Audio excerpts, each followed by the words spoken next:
ప్రజలంతా సుభిక్షంగా ఉండాలని ప్రతి ఏటా ఆషాఢ మాసంలో శ్రీ గాయత్రి అమ్మవారికి శాకంబరి అలంకరణ చేస్తున్నట్లు శంకర మఠం సభ్యులు తెలిపారు. ప్రజలంతా సుభిక్షంగా ఉండాలని ప్రతి ఏటా ఆషాఢ మాసంలో శ్రీ గాయత్రి అమ్మవారికి శాకంబరి అలంకరణ చేస్తున్నట్లు శంకర మఠం సభ్యులు తెలిపారు. కాకినాడ రామారావుపేటలో గల శంకర మఠంలో ఆషాఢ మాసం పురస్కరించుకుని శ్రీ గాయత్రి అమ్మవారికి శాకంబరి అలంకరణ కార్యక్రమాన్ని నిర్వహించారు. ఈ సందర్భంగా అమ్మవారిని వివిధ రకాల కాయగూరలు, పండ్లు, ఆకుకూరలతో విశేషంగా అలంకరించారు.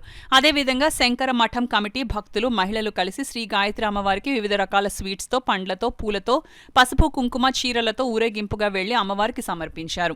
ఈ సందర్భంగా శంకర మఠం కమిటీ సభ్యులు మాట్లాడుతూ ప్రత్యేక ఆషాఢ మాసంలో శ్రీ గాయత్రి అమ్మవారికి శాకంబరి అలంకరణ చేసి సారెను సమర్పించడం జరుగుతుందని తెలియజేశారు. ఈ కార్యక్రమంలో శంకర మఠం కమిటీ భక్తులు, మహిళలు పాల్గొన్నారు.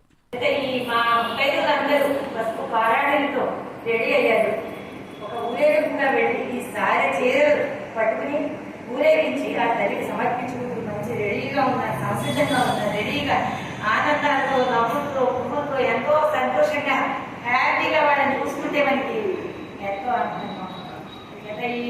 ఈ రోజు మేమందరం మా సభ్యులైతే, మా గుడికి వచ్చే వారందరూ అయితే అందరూ చేసుకున్నటువంటి ఈ శుభ కార్యక్రమం అన్నమాట దిగ్విజయంగా జరగాలని ఆ గాయత్రి తల్లి ఆ వేషధారణలో ఆవిడ మా అందరినీ కరుణించి, ప్రతి ఒక్కరిని కరుణించి, ప్రతి వాళ్ళని కాపాడవలసింది ఆ శాఖావళి ఒకరు కోరుకుంటున్నాం.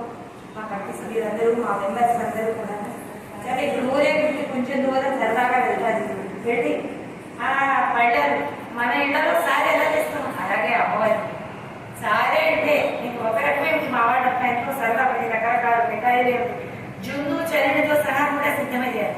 అంత బాగా చేసుకున్నారు. మీరు ఒకసారి కావాలంటే చూడండి.